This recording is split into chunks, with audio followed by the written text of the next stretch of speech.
Mewtwo is hands down the strongest Pokemon in Generation 1, but it does have a few weaknesses compared to a lot of other Pokemon in solo challenges. In spite of the fact that it has the highest base stat total with 590, and every stat is over 100 with only the exception of the defense, it's in the slow level up group. On top of that, because this Pokemon isn't intended to be caught until level 70, it doesn't learn any level up moves until you get to level 63. Now it does offset that by having Psychic right at the beginning of the game, and it does have a really good TM learn set, but I'm wondering if it can actually beat the game on the ultimate minimum battles setting that we did last time with a Victreebel, where we beat the entire game of Pokemon Red and Blue with only 13 battles. We fought the 8 gym leaders, the Elite Four, and the champion. That was it. Otherwise, we simply took no battles in the entire game. Now, this is based on the fact that in Generation 1, there are a lot of glitches in these games, and one of them is effectively a way to teleport to any location that you want to in the game. There's an excellent video on it by Johnstone. Yet again, I will link that down in the description below.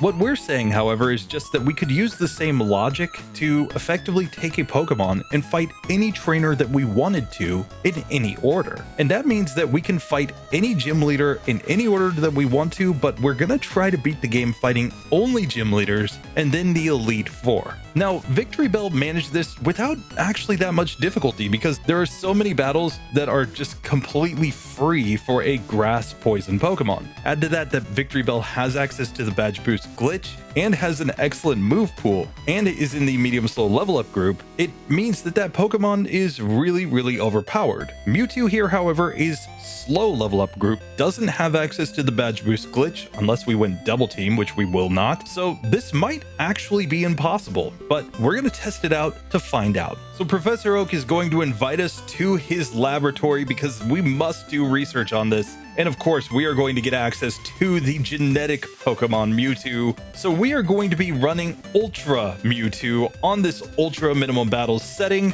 And there's a few things that we have to do. Number one, we are going to intentionally lose the Rival 1 fight because I don't want to have XP from this battle. I want to make sure that we end the game with only the XP from the 8 gym leaders and from the Elite Four. So I'm just going to spam disable here and just hope that we disable Growl and not Scratch so that he can just slowly knock us out. Sure enough, he does knock us out there, so we can move on in the game. Now it shows an optional battle here. That is just because I actually just played the Victreebel run, so my backend still has that data remaining. So we're simply going to knock that off like that. There we go. We have no optional battles, no TMs, and we are simply ready to move on in this challenge. Now, there are a few things that I will be giving to Pokemon on this Ultra Minimum Battle setting. Number one, because they are taking very few battles, this is the one case where I'm just trying to see if this is possible, not if it's something that you can do on 0 DVs. So I'm running my Pokemon on Max DVs here. I think this is the only situation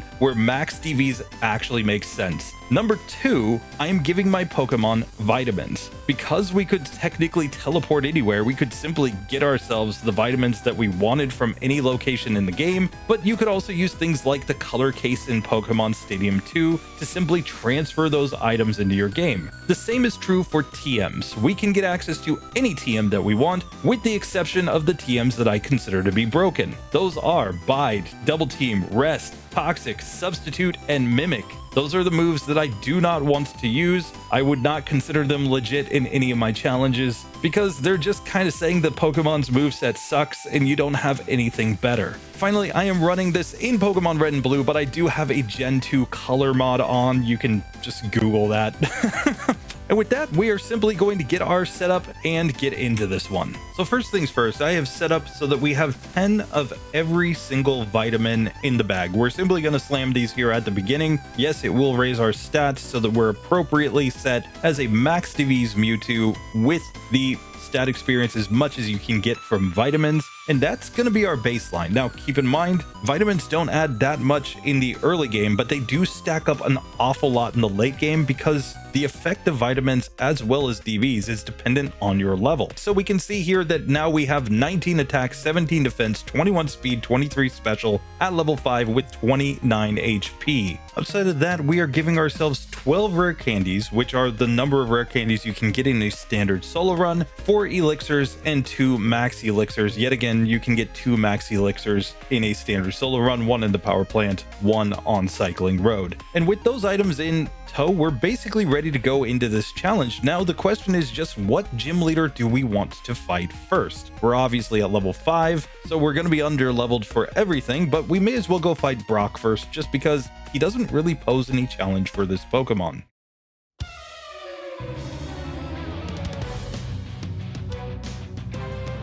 So here against Brock with our Mewtwo, we're going to just put Psychic in the top slot, and this is going to be an easy 2-hit KO on the first Geodude. We get to level 6. Now Onix goes Bide. I think that guarantees the win. And sure enough, 2 hits, we knock out the Onix. We get to level 8. 11 minutes here because I was doing all my setup, rambling, explanation, but really no difficulty up to this point through 1 gym. Now with that done, we have to think a little bit more with our Mewtwo about our move set as we go through this challenge. Because while Psychic is obviously a very strong move, the issue is that it's not super effective against the next couple of gym leaders. I mean, yes, it will be super effective against 2 of Erika's Pokemon, but they're probably at too high of a level for us to beat with our level 8 Mewtwo. So the next easiest gym leader, at least in terms of level, is of course Misty, but in her case, we're going to need a move that is not resisted by the Starmie. But remember, I said this is a challenge that is based on the premise that we could teleport to any coordinates in the game that we wanted to. It is possible to set up an actual Gen 1 glitch to do that. And what that means is that effectively you could teleport here to the power plant, grab TM25, and now you have Thunder, a move that will be super effective against Misty's Pokemon. Now it's not a great move, and we can't get Thunderbolt because we would actually have to beat Lieutenant Surge for that. We can only pick up TMs that would be available in the overworld, but in this case, Thunder over Disable seems like a no-brainer. In the spirit of this challenge, I'm going to simply allow overworld TMs at any point because they're legitimately available if you just get the setup. And with that, we can simply make our way to Misty, and let's see if Thunder is enough to knock her Pokemon out with a level 8 Mewtwo.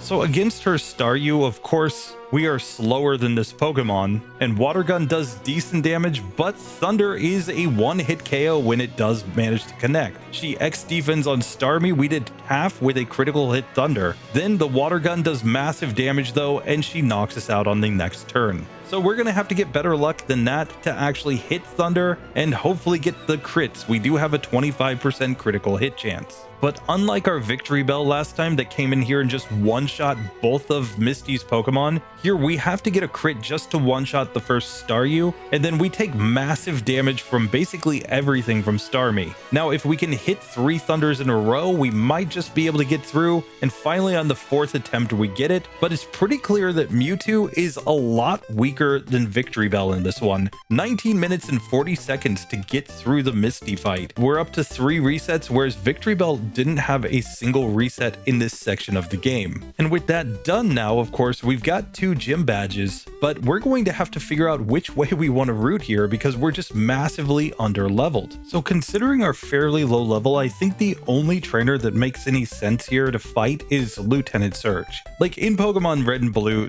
Lieutenant Surge is pretty darn bad. In fact, I talk a lot of trash about the Trash Man in Pokemon Yellow, but Red and Blue is arguably a lot worse because I think we're going to have pretty easy wins against the Voltorb and the Pikachu, and his Raichu has Thunderbolt and Thundershock, so half the time it uses a much weaker move here, whereas in Pokemon Yellow, while he does have random AI, he's at least using Mega Punch and Mega Kick. Let's just see if we can manage to beat the Trash Man here or not.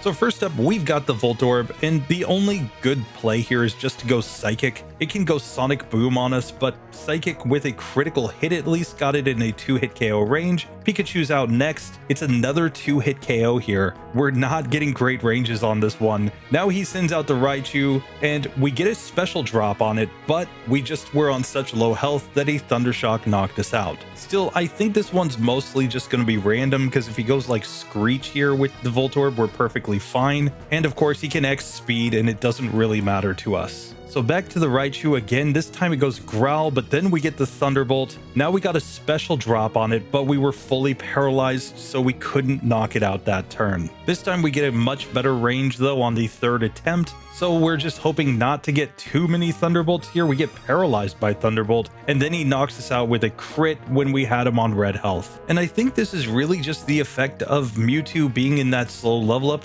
group, meaning that it just doesn't do nearly as much damage as a lot of other Pokemon would be doing here, especially considering its stats aren't that bad for a level 13 Pokemon. It's just that we don't have the levels to calculate into the damage calculation. Here on the 4th attempt, we finally get a special drop and aren't fully paralyzed. So we do knock him out. We get to level 14, but it took 28 minutes and 9 seconds to get there. And yeah, definitely not as consistent as I would have liked to beat Lieutenant Surge. However, we do now have access to Thunderbolt, which will be nice later in the run. I'm sure that that move will come up again when we get towards Lance and the champion, and maybe it's even good on Lorelei. But now with Mewtwo, I think the easiest fight that's available to us is going to be the Erika fight. We have super effective moves against 2 of her Pokemon, plus we can simply get access to Ice Beam here in this section of the game, so we'll have a super effective move against the Tangela as well. I'm just gonna forget Confusion to learn Ice Beam here, and with that,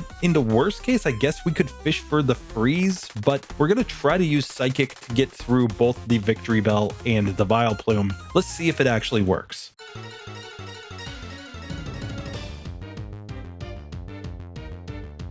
So first up, against the Victreebel, we outspeed this Pokemon by 1 point in speed. So we're gonna go Psychic. This with a critical hit looks to be a 2-hit KO. We did get a special drop though, so we get to knock it out the next turn. Out comes Tangela as we get to level 15 here. We're just gonna go for the Ice Beam. This appears to be a 3-hitter as well. Finally, we make it to the Vileplume at level 16. I only had 1 PP left in Psychic, but we get a nice critical hit there. It goes Mega Drain, but now Ice Beam finishes it. So for the first time since Brock, we actually beat a gym leader on the 1st attempt. We get the Rainbow Badge in 32 minutes and 58 seconds of real time. Yet again, this includes me doing a lot of setup on the back end, kind of figuring out the route as I go. But yeah, 6 resets, 2 TMs, not too bad. Now I think we are obliged to go and check in on Koga. Of course, not only do we have a super effective typing here, but within like 1 more level, we're actually going to outspeed his entire team.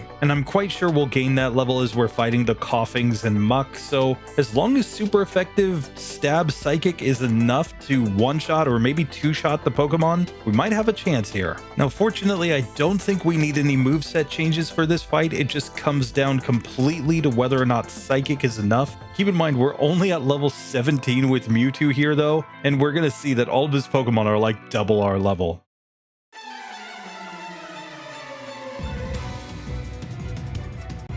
So first up, of course, we've got Koga's Coughing at level 37, but when you look at our stats compared to its stats, they're actually pretty darn similar. With that being said though, we are much faster and we have the perfect 69 special, so I think we're gonna do well here. Psychic with a critical hit at least is a 1-hit KO as we get to level 18. Now we are faster than the Muck. I'm just gonna stick with Psychic, but this is looking to be a 3-hit KO. We get a crit though to knock it out in 2. Out next is the second Coughing, another critical hit, so we 1-shot there. Now it's all about Wheezing. We are faster because we leveled up in this fight, but Wheezing is pretty bulky. It actually has a higher special stat than our Mewtwo does, basically due to the fact that we're at such a low level, but let's see what kind of range we get. So this appears to be a 3-hit KO, and we get the critical hit to knock Koga out on the first attempt. So it might have mattered that we got so many crits in that fight, but that is the advantage of having a Mewtwo, a 25% critical hit chance, and in 36 minutes 31 seconds we have gotten Koga's badge. That gives us a badge boost in speed. We're not using the badge boost glitch here, but still that could be helpful in certain spots, and that means that our Mewtwo, after a little bit of trouble on Misty and Lieutenant Surge, is actually kind of cruising through the game. Now we're just going to be massively under leveled no matter where we go at this point, because everything has more levels than this, but hey, we'll take it.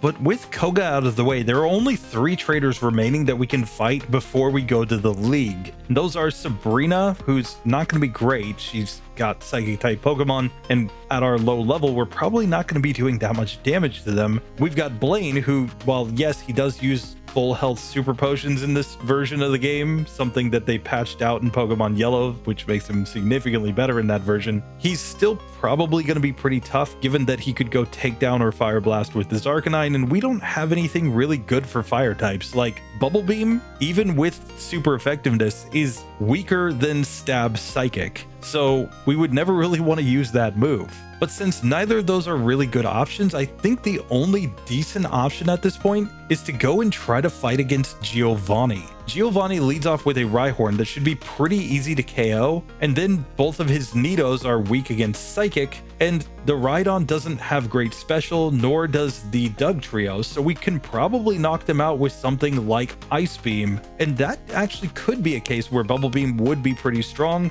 against something that's 4 times weak like the Rhydon, though we could also consider things like Blizzard. We could consider, in a pinch, Solar Beam could actually deal decent damage there. But for now, I'm simply going to make my way back to Viridian City, and let's see how it goes. Now, of course, in a standard solo challenge, you couldn't come to Giovanni until you have already beaten all of the other gym leaders. But remember, this is just a thought experiment, really. If we just got the XP from the gym leaders, would we be able to beat the Elite Four if we fought them in any order? And I think that we might actually have a legit shot here. Honestly, I can remember the first time that I ever fought Giovanni in Pokemon Red and Blue as a kid. I had faked being sick so my grandmother would call in for me, and then I just spent the whole day playing Pokemon. It was great. But in that situation, I remember getting to the Giovanni gym and finding this one completely underwhelming because his team is just trash in Pokemon Red and Blue. But let's see how this fight actually goes when we're only at level 20 here.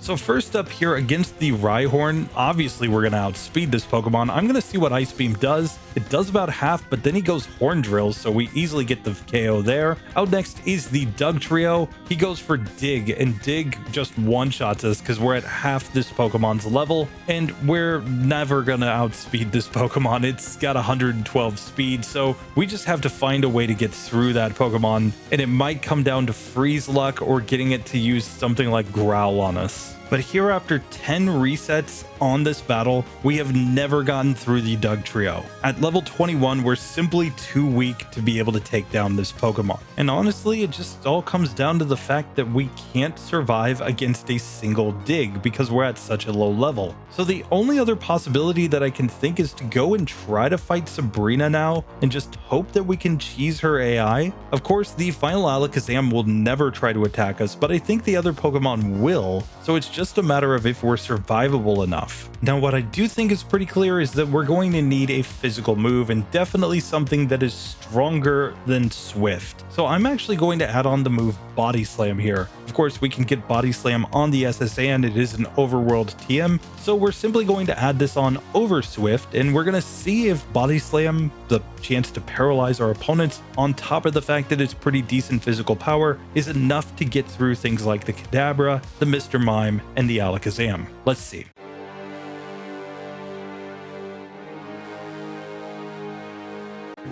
Now, the one advantage in Pokemon Red and Blue against Sabrina is that her Pokemon are at lower levels. She has a level 50 Kadabra in Pokemon Yellow, but here it's only level 38. We're still slower than this Pokemon though, and we get hit by Psychic and a critical hit one-shots us. Let's see if we can get better luck there. So this time we get a normal Psybeam. It doesn't one-shot us, but it does two-shot us with a crit. We're kind of hoping for Disable or Recover here. So this time on the 4th attempt, we finally get through the Kadabra, but we also got a special drop on us from Psychic, so that makes me a little bit nervous. Double Slap fortunately doesn't do that much from Mr. Mime, and we are going to be able to paralyze it. We managed to get through that second Pokemon. Now we're to the Venomoth, but because we have a special drop on, our Psychic isn't going to be as strong, and it knocks us out with a single Leech Life. This time we get Disable turn 1 from Kadabra and we paralyze it, so it does hit the Psybeam, but we're getting through with much better HP to the Mr. Mime. We paralyze it as well, only for it to critical hit with the first Double Slap. So we're again going into the Venomoth on lower health, but this time no special drop at least. Let's see what kind of range we get. This is going to be a 2-hit KO,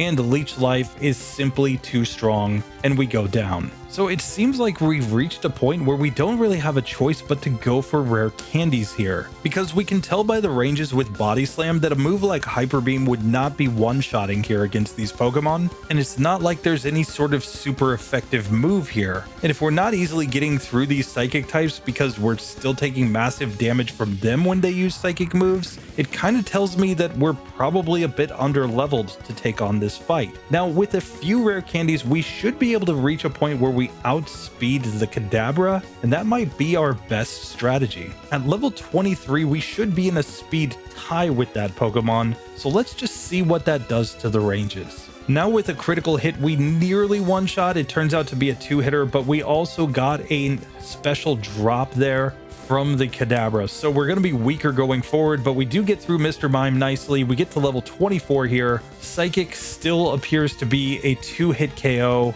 if we did not get that special drop. Unfortunately, we get knocked out on this one. Still, if we can manage to not get a special drop there, I think we have a chance. On the 12th attempt, we get a much better range on the first two Pokemon, and now we can see that this will in fact be a 2-hit KO on Venomoth, but it critical hits Leech Life to knock us out. Back to the Venomoth again on green health on our 17th attempt. We finally get a critical hit to one-shot that Pokemon. We've made it to Alakazam. Now, the problem with Alakazam in Pokemon Red and Blue, and the reason why I would argue, at least for Psychic types, Sabrina is actually worse in this version, is because of the fact that her moveset, Psybeam, Recover, Psywave, and Reflect, has a bit of a problem with it. You see, she deprioritizes using Psybeam because it is Psychic type and we resist that, and she has another damage dealing move. That's one of the criteria that the game uses. She would still actually use Psybeam if it were her only damage dealing move, but she will deprioritize it because she thinks she has an alternative in Psywave. But then Psywave also gets deprioritized because she thinks that she has an alternative move. And what that means is that she will never use Psybeam or Psywave against the Psychic type, and because Reflect is a non-damaging move, she won't use that, which means the only move that she will spam here is Recover. So what we need to do is try to paralyze this Pokemon with our Body Slams first. Once it's paralyzed, at least we know that we have that status on. And now what I'm going to try to do is use Psychic and hope to get some special drops on this Pokemon. Of course, special drops then mean that our other moves, Ice Beam and Thunder, will do more damage, assuming that we can't knock her out with the Body Slam. But what we really need is for her to be fully paralyzed multiple turns in a row. However, what ends up happening is we run out of PP here, and now we're stuck using Struggle, and at this level of HP with her spamming Recover, we will not be able to win this fight. So honestly, the better strategy is probably to go for the freeze there, so we'll try that on our next attempt at the Alakazam. So attempt 21, we get back to Alakazam here. We're going to spam the Ice Beams, hoping to get the freeze. because that will guarantee a victory here. We finally get it, so now let's just spam the body slams until she goes down. 21 resets to get through Sabrina. We're over an hour and 2 minutes here to get through that gym, and we have 36 resets so far. And not to spoil anything, but I can tell you right now that is more resets than we had in the entire run with Victreebel. Make sure you go and check that one out, because it really shows the difference between being in the medium slow level up group and being in the slow level up group, to see just how much we're struggling in spite of the fact that Mewtwo's stats by far and away are just better than a Victreebel's. It just doesn't have the levels at this point in the game to actually match up well against these opponents. And on top of that, we've already burned some of our rare candies to get to this point, so this one might honestly turn out to be impossible at the end. So now back for round 2 against Giovanni. Let's see if at a slightly higher level we have a better range here against him. I'm really not sure if it's going to work out though. So first up on the Rhyhorn, of course, I'm just going to go Ice Beam. It's still not a one-hitter here, even though we've gained a few levels and obviously our stats went up significantly. But now we can get to the Dugtrio again, and let's see how we do. We just barely survive against the Dig here with 5 HP remaining. Now against the Nidoqueen, I'm going to go Psychic, of course. We get the critical hit one-hitter there. We get to level 27 on the Nidoking. We outspeed, and of course he knocks us out with a Horn Attack. But if we can get here with just a little better HP, we should have a chance to get through this now. Now, after lots of resets here, this doesn't seem to be working, so I think the best strategy is to replace Ice Beam with Blizzard. Blizzard might get us the one-hit KO on both of the first 2 Pokemon, and that might be what we need to actually get through this fight. It is enough, at least with a crit there, to one-shot the first Rhyhorn, and we're trying to see what the range is against this Dugtrio. Unfortunately, it just knocks us out. This time he guard specs, but we can see that Dugtrio is not a one-hitter with Blizzard, at least not at this range. So we're going to have to knock this Pokemon out on the next turn, and we can also see that Dig is a range on us. We can just barely survive, or it can knock us out. So this time I go for Body Slam instead on the Dugtrio. I get the Paralysis, and now Blizzard, as long as it hits, should be able to knock this Pokemon out. Unfortunately, we still get hit by Dig because it didn't get fully paralyzed. This time, once again, we do paralyze it, but we get to knock it out. So we're on to Nidoqueen on full health. So now I will go Psychic. This is going to be a 2-hit KO on this Pokemon. We survived the Body Slam though. We can go Psychic on the Nidoking. We get a critical hit one-shot. We finally have made it to Rhydon after 16 attempts. Blizzard did about half. It missed Fissure, of course, and we knock it out on the next turn as we get to level 28. But an hour, 13 minutes, and 6 seconds to get through Giovanni. And so sure, we're through 7 gyms at this point, but we're up to 51 resets and 7 TMs added on throughout this run. Really not great. Really not great. We can see that the splits went from being like about 4 minutes apart to just this massive split between Koga and Sabrina because we just didn't have good enough moves here. We're too under-leveled to knock out these opponents reliably. And that's the kind of disappointing thing here with Mewtwo is like, yeah, Mewtwo is the best Pokemon in the game in terms of stats. And certainly if everything was at the same level, Mewtwo would completely crush. But because Mewtwo is in that slow level up group and it doesn't have sleep, it doesn't have the badge boost glitch, doesn't have any of those other broken mechanics in Generation 1, this Pokemon really needs all the extra battles that you do on a minimum battles run to be super overpowered in this game. So this just makes me feel like on this ultra minimum battles setting, more so than Pokemon that have really great stats, it's going to come down to Pokemon that have badge boosting moves and Pokemon that have sleep on their movesets to get through this one reliably. Still, we wouldn't need badge boosting moves if we simply had access to Tombstoner, but we're going to go in without it and try to take on Blaney Boy. And if we can manage to beat him, this will be our final battle before we go to the Elite Four. We can see that we've got good special and speed at this point. Even at level 28, thanks to the Max DVs and the vitamins that we took, we're pretty strong overall. It's just that level also calculates into damage calculations. So there's a big difference between being level 35 here and being level 28 here. It's 3 damage rounding thresholds for your attacking moves, and that can really affect ranges a lot in these solo runs.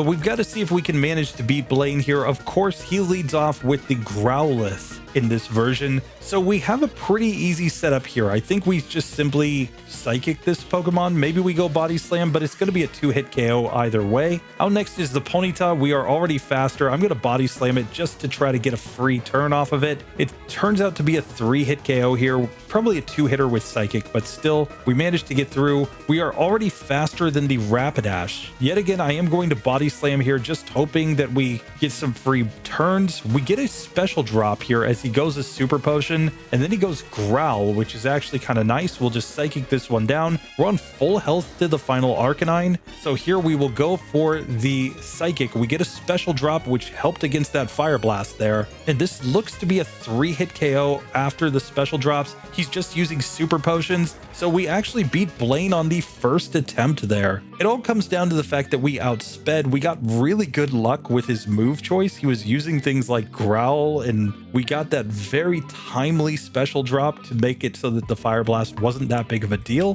But still, 51 resets to this point and 7 TMs. After an hour and 17 minutes, we can finally make our way to the league, and we're just going to hope that we can actually find a way to get through them. We're going into this section with 9 rare candies still in the bag. Of course, I wanted to keep as many as possible for this point, because as a slow level up Pokemon, of course, we're just not going to gain enough levels as we go through the game in order to easily win these fights. But the later we can put off those rare candies, the more levels we will get. And going into the Lorelei fight now, with Psychic, Thunder, Body Slam, and Blizzard is our current moveset. Of course, we've also got Thunderbolt available in the bag. We might add that move on. We might forget Body Slam, but Body Slam would be really good to use against the Jinx. So it might be a situation where in a normal Mewtwo minimum battles run, you actually want to slam rare candies just before Lorelei because the ranges don't really add up. But that's when I'm running on 0 DVs without vitamins. Here we have all the vitamins and we've got Max DVs. So our stats are actually pretty darn good overall for level 30, and it might just be a matter of slamming some of the rare candies to get through. We're just gonna have to see. But just like that, we have made it to the league, and I don't really think there's any point getting any other TMs than what we already have in the bag. I mean, we've got Fire Blast if we need it. That could be a strategy for Jinx. We have TM24 for Thunderbolt if that becomes necessary. We've got Tri-Attack. We've got Reflect if we just need to survive more physical damage somewhere. Seismic Toss is like a kind of last Hail Mary in some spots. But I really think this comes down to rare candies, and it comes down to whether or not Max DVs plus stat experience is enough to get us through these fights. We're just gonna have to find out,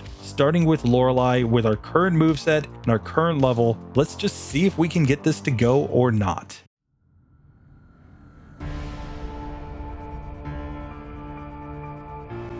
So first on Lorelei's Dugong, technically Thunder is the strongest move, but it is very inaccurate. And we can see after using 1 Thunder, this is going to be a 3-hit KO with this move in spite of its power. Now Growl helps because that gives us badge boosts, but still it's not a great range. Here we do get a critical hit one-shot on the Cloyster though, as we get to level 31. I'm going to stick with the Thunder here on the Slowbro, and we miss almost all of them. But this Pokemon fortunately will never use Amnesia. It's just going to use Withdraw, Water Gun, and Growl here. So I'm just going to finish this Pokemon off with some Psychics, and I think that will be fine. And with that Pokemon going down, we are now faster than Jinx, but we did get some Growls, so our attack stat is down, and Body Slam really didn't do enough. Here we get a critical hit that paralyzes it though, so we'll knock it out in a couple more hits, and we have made it to Lapras on this first attempt. We have no Thunders left though, so I'm going Psychic here. We get a special drop turn 1,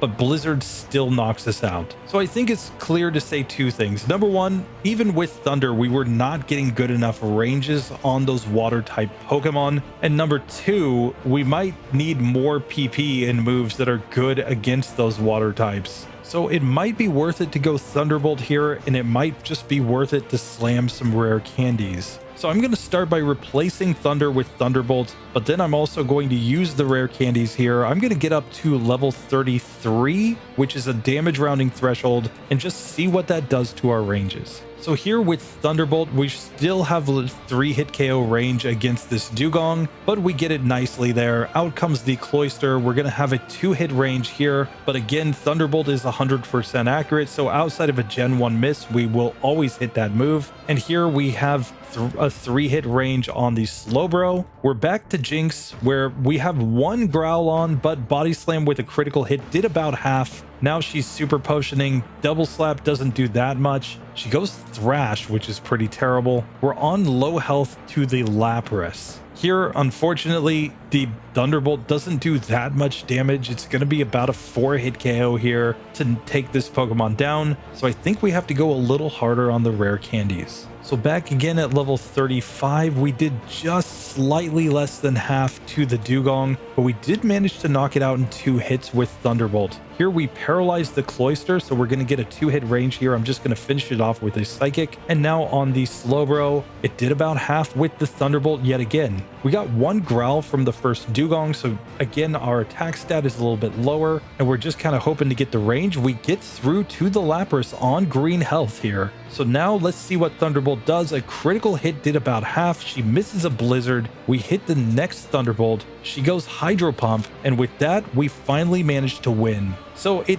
ended up taking a lot of our rare candies, but we did manage to beat Lorelei on this ultra minimum battle setting. We have 4 rare candies still remaining in the bag at this point. Now we get to come up against Bruno. I think this fight is basically free. Like, I see no way that Bruno's going to cause major trouble for us. We've got Stab Psychic, we've got Blizzard. I think it's good enough, but let's find out because we are only at level 37 here.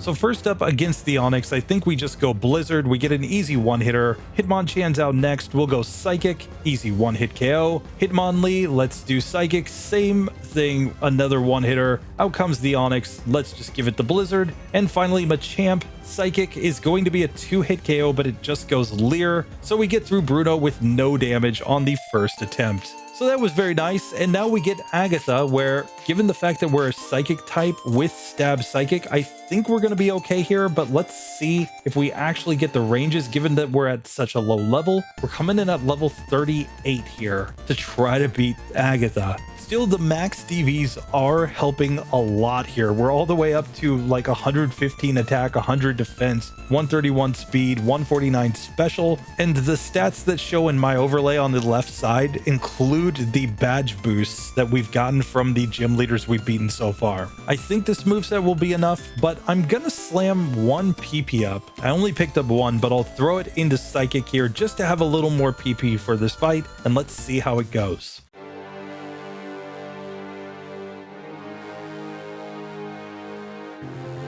Now, because we have vitamins and we have Max DVs, we are actually faster than this first Gengar. So we can simply go Psychic here. It's a 2-hit KO to knock that Pokemon out. Out next comes the Golbat. I'm going to just stick with Psychic here. It's almost a 1-hitter. We get hit by Wing Attack. We'll just finish it off with a Thunderbolt. Let's go now Psychic on the Haunter. Yet again, it's going to be a 2-hit KO, but she goes for a Super Potion, so we get a free Pokemon there. Now the Arbok is a 1-hitter, and to the final Gengar, we outspeed in spite of the fact that we're only at level 39 because we have amazing stats, but also Max DVs and good stat experience. In my typical runs where we run on 0 DVs, we would not be outspeeding here. So this is kind of nice. And we're once again in a 2-hit range. It tried to use Toxic, which missed. And we managed to beat Agatha on the first attempt as we get to level 40. So going into the Lance, we still have 4 rare candies in the bag. We can heal up just a little bit of damage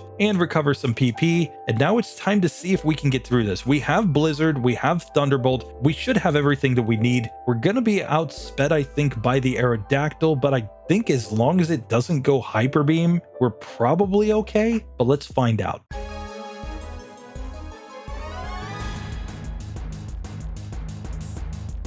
So first up, Gyarados, obviously Thunderbolt. It's going to be a 2-hit KO here though, and Hyper Beam did a lot of damage. So yeah, Not great. I thought we would one-shot there for sure with the 4x super effective Thunderbolt, but no. Now out comes the Dragonair. We go Blizzard. We get the one-hitter there. We can go Blizzard on the next Dragonair. That's also a one-hitter. We're going to stick with Blizzard on Aerodactyl. It missed Takedown, which is very nice. And Blizzard on the Dragonite, 4x super effective. Plus, it's much stronger than Thunderbolt, so it actually worked out, and we managed to get through that fight on the first attempt, getting to level 42, and now we are on to the champion. Now, I can say definitively that we will outspeed everything on his team because we have that 162 speed when you include the badge boost from Koga. So the question is just, do we deal enough damage? Now, we have 4 rare candies in the bag. I think we've got this. I'm going to try once without the rare candies just to kind of see what the ranges look like and where we level up. But if we need them, we're going to slam them. At most, we will get to level 46 here.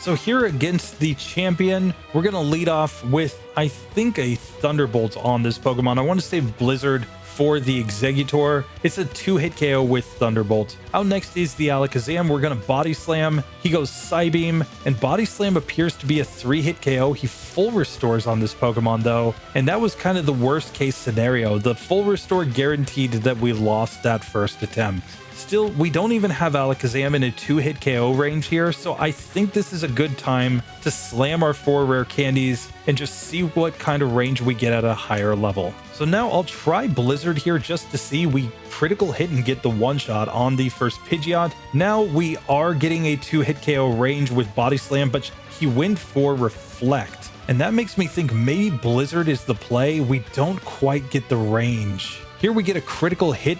Body Slam next though, and he gets paralyzed. He's fully paralyzed, so we knock him out on the next turn. Blizzard here on the Rhydon is a one-hitter. We're going Blizzard on Exeggutor. This is going to take 2 Blizzards to get through. Now we have made it to level 47 as the Gyarados comes out. We'll go Thunderbolt. We do get the one-shot there. And now against the Charizard, Blizzard would be the strongest, but we're out of PP, so we're going Thunderbolt here. It's going to be a 2-hit KO. We survived the Fire Blast, and we managed to knock him out. But man, oh man, oh man.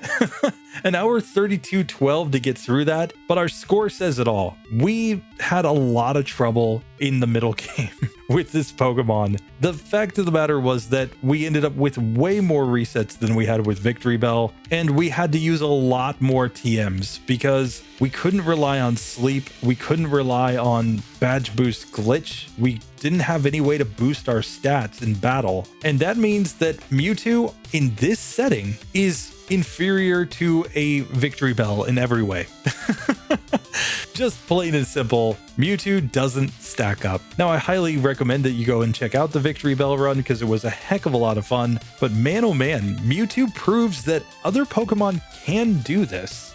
And we can't just write off a Pokemon because it doesn't have access to sleep or the badge boost glitch, but we can also say pretty definitively that if Pokemon are capable of this without sleep or badge boosts, it's going to be terrible. Still, it is possible in Pokemon Red and Blue. I think in Pokemon Yellow, this would not be possible. The champion's movesets are just simply too good. We would be getting Earthquaked by the first Sandslash. We already know from previous runs that we deal with things like Leech Seed from the champion in Yellow. And I mean, his movesets are just overall significantly better with the Cloyster and the Magneton than what he's dealing with here. So yeah, I'm not sure if this is possible there. I will probably test it in the background to see if I can do this in Pokemon Yellow. But for now, in Pokemon Red and Blue, ultra minimum battles, Mewtwo is coming up second. And so this time, as our rival says, why did I lose? We're going to say it's because you didn't reset 50 times. But still, we have managed to get through, which does put Mewtwo in the company of, I think, a pretty rare few Pokemon that are going to be capable of this challenge. But what this challenge does really show us is that XP is really not that important in a solo challenge. Now, or to put it a different way, most of the random trainers that we fight as we go through the game aren't adding that much to the experience of these minimum battles runs. Really, it comes down to the gym leaders, the Elite Four, and the Champion. I thought about adding the rival fights into these, but I thought that would be too much XP. Like, consider if we fought Rival 2, Rival 3, Rival 4, Rival 5, Rival 6, that would be tons and tons of XP that would be adding to these runs. Because remember, by the time you get to Rival 4, 5, and 6, he's running massive teams with really good XP yields. And if we're able to beat all of the gym leaders on this setting, why wouldn't we be able to beat the rivals too? And we would just simply route to them and get the XP. That's why I skipped the rivals, so that we would only really see how we do against him when we get to the champion. But I'd love to hear what you guys think about this sort of format. And the other thing, if I try this in Pokemon Yellow, even if it's not possible, would you want to see it? I'd love to hear that in a comment down below. Anyway, that was a heck of a lot of fun. I'm going to probably keep doing a few more of these just because I personally find them super interesting. We'll see if the YouTube algorithm agrees or not, but that does it for this one. I'll see you in the next one, guys. Later.